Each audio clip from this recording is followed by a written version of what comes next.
आज मैं आप लोगों को रूल्स ऑफ प्रेजेंट टेंस बताने जा रहा हूँ। यानी प्रेजेंट टेंस का क्या रूल और रेगुलेशन है, इसको हम कैसे ट्रांसलेट करते हैं, इसको कैसे बनाते हैं, इसको आज मैं आप लोगों को बताने जा रहा हूँ। सबसे पहले आपको जानना पड़ेगा कि प्रत्येक टेंस का 4 भेद होता है। प्रेजेंट टेंस का भी 4 भेद होता है, पास्ट टेंस का भी 4 भेद होता है और फ्यूचर टेंस का भी 4 भेद होता है। आज मैं आप लोगों को प्रेजेंट टेंस के चारों भेदों का वर्णन यानी रूल्स बताने जा रहा हूं। जैसे प्रेजेंट का पहला भेद है प्रेजेंट सिंपल और प्रेजेंट इंडेफिनिट टेंस। ठीक है, तो इसमें क्या होता है, एस प्लस भी प्लस ओ यानी subject plus verb plus object. और सब्जेक्ट का मीन्स होता है कर्ता। तो आप बोलिएगा कर्ता किसे कहते हैं, यानी जो काम करता है उसे हम कर्ता कहते हैं, सब्जेक्ट कहते हैं। अब बचा वर्ब किसे कहते हैं, क्रिया, जिससे कि करना या होना समझा जाए उसे हम क्रिया कहते हैं।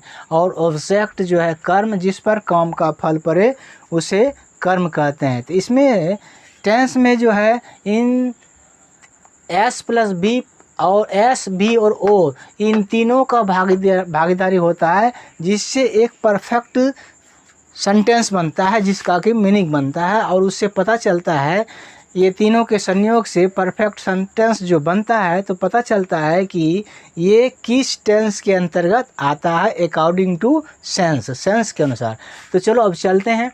ये प्रेजेंट इंडेफिनिट टेंस में रूल है एस प्लस भी प्लस ओ, यानी सबसे पहले हम सब्जेक्ट रखेंगे, उसके बाद वर्ब, उसके बाद ऑब्जेक्ट। एस फॉर एग्जांपल लेते हैं, जैसे आई गो टू मार्केट, यहाँ आई सब्जेक्ट हो गया, वर्ब हो गया और ये मार्केट ऑब्जेक्ट हो गया।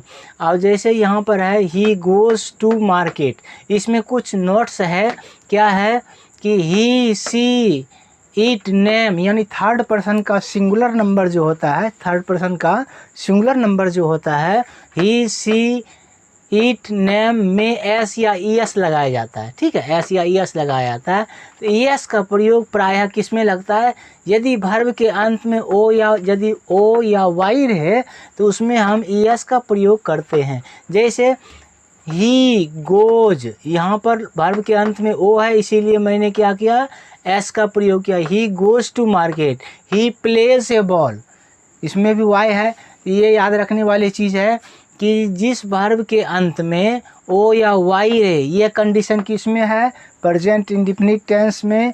और क्या कहते हैं, फर्स्ट पर्सन के सिंगुलर नंबर में ही ये कंडीशन लागू होता है। ठीक है, इसको याद रखना है। अब चलते हैं, दूसरा टेंस का नाम है प्रेजेंट इम्परफेक्ट टेंस, जिसको हम कंटिन्यूअस टेंस भी कहते हैं। इसका रूल हमारा है S plus is am are according to subject के अनुसार हम लगाएंगे, किसी में इज, किसी में एम, किसी में आर। ठीक है, उसके बाद वर्ब में आई एन जी जोड़ेंगे, उसके बाद ऑब्जेक्ट डालेंगे। और ये याद रखना है कि आई के साथ हमेशा एम लगता है, वी यू दे के साथ आर लगता है, ही सी इट नेम के साथ इज लगता है। एज फॉर एग्जांपल आपको समझाते हैं, जैसे I am going to market, I am going to market means मैं बाज़ार जा रहा हूँ। और जैसे we are playing a ball, इसी तरह से आप बहुत सारे वाक्य से आप सेंटेंस बना सकते हैं। अब चलते हैं present perfect tense. Present perfect tense का रूल है, सबसे पहले क्या करते हैं, सब्जेक्ट डालते हैं और उसके बाद हैज़ या हैव का प्रयोग करते हैं, उसके बाद भी3 का प्रयोग करते हैं, उसके बाद हम ऑब्जेक्ट का प्रयोग करते हैं। और यहाँ पर ये भी याद रखना है कि आई वी यू दे के साथ हमेशा हैव लगता है और ही सी इट नेम के साथ हैज़ लगता है। जैसे एज फॉर एग्जाम्पल है, I have written a letter. ठीक है, हैव का प्रयोग किया और भी3 का प्रयोग किया, इसके बाद ऑब्जेक्ट डाला, I have written a letter. उसके बाद ये चलते हैं, जैसे है he has stolen my book, he has stolen my book. यहाँ पर क्या दिया हुआ है कि आई वी यू दे के साथ हैव का प्रयोग क्या करते हैं, हैव का प्रयोग करते हैं। ठीक है, अब चलते हैं अगले टेंस पर, भेद पर।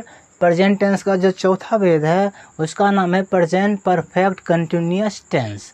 इसका रूल्स है सब्जेक्ट सबसे पहले देंगे, उसके बाद हैज़ बीन या हैव बीन का प्रयोग करेंगे, उसके बाद क्या करेंगे, वर्ब में आईएनजी का प्रयोग करेंगे, प्लस फॉर और सिंस का प्रयोग करेंगे, उसके बाद हम ऑब्जेक्ट का प्रयोग करेंगे। अभी यहाँ पर ये देखना है और आपको पता होना चाहिए कि हैज़ बीन का प्रयोग कहाँ पर करेंगे। हैज़ बीन का प्रयोग करेंगे ही, सी, इट, नेम, ईटीसी में। ठीक है, हैज़ बीन का प्रयोग कहाँ करेंगे, ही, सी, इट, नेम, ईटीसी यानी थर्ड पर्सन में। और हैव बीन का प्रयोग कहाँ करेंगे, हैव बीन का यूज़ करेंगे आई, वी, यू, दे, ईटीसी। समझ गए, ये मेन चीज़ है। हैज़ बीन का यूज़ यहाँ पर करेंगे और हैव बीन का यूज़ यहाँ पर करेंगे। अब देखो यहाँ पर फॉर और सिंस का भी प्रयोग है, तो फॉर और सिंस का जो यूजेस है उसको भी जानना ज़रूरी है कि कहाँ पर हम फॉर का प्रयोग करेंगे और कहाँ पर हम सिंस का प्रयोग करेंगे। इसके लिए मैंने आपको दर्पण की तरह लिख दिया है uses of for and since. तो फॉर का प्रयोग कहाँ करेंगे, पीरियड ऑफ टाइम रहने पर। पीरियड ऑफ टाइम का मतलब होता है समय का अवधि रहने पर हम फॉर का प्रयोग करेंगे। जैसे यहाँ पर है 2 डेज, 2 दिनों से। ठीक है, ये निश्चित नहीं है कि कौन सा 2 दिन, आज से या कल से, ये सिर्फ दिया है 2 डेज, 2 दिनों से, समय का सिर्फ अवधि दिया हुआ है। अब 3 मंथ्स, 3 महीनों से, 10 ईयर्स, 10 वर्षों से, 2 आवर्स, 2 घंटे से। ठीक है, इस तरह का यदि वाक्य में आवे तो उसमें हम क्या करेंगे, फॉर का प्रयोग करेंगे। अब चलते हैं सिंस पर। सिंस में जो है पॉइंट ऑफ टाइम रहने पर, कहने का मतलब समय का निश्चित बिंदु जब रहता है तो वहाँ पर हम सिंस का प्रयोग करते हैं। एज फॉर एग्जांपल देखते हैं, जैसे 2 o'clock यानी 2 बजे से, एकदम परफेक्ट 2 बजे से, उसमें सिंस का प्रयोग करेंगे। जैसे सोमवार से, हाँ, उसमें सिंस मंडे। जनवरी से, since January.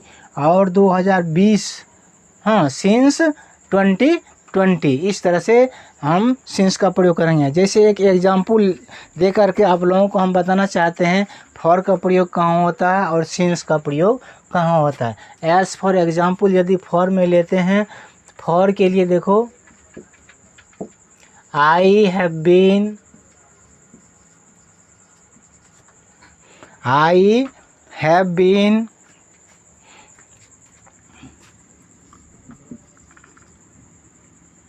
teaching you. I have been teaching you for 10 days. ठीक है, I have been teaching you for 10 days। इसमें 10 डेज हो गया। अब ये इसी को जब सिंस में करेंगे तो क्या लिखेंगे, I have been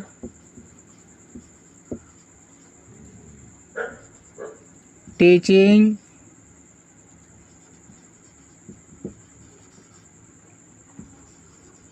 you since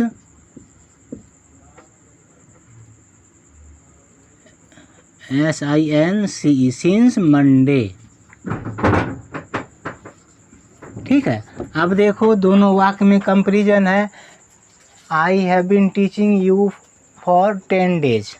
हाँ, इसमें 10 डेज जो है समय का सिर्फ अवधि बताता है, यानी पीरियड ऑफ टाइम बताता है। यहाँ पर है I have been teaching you since Monday, यहाँ पॉइंट ऑफ टाइम है।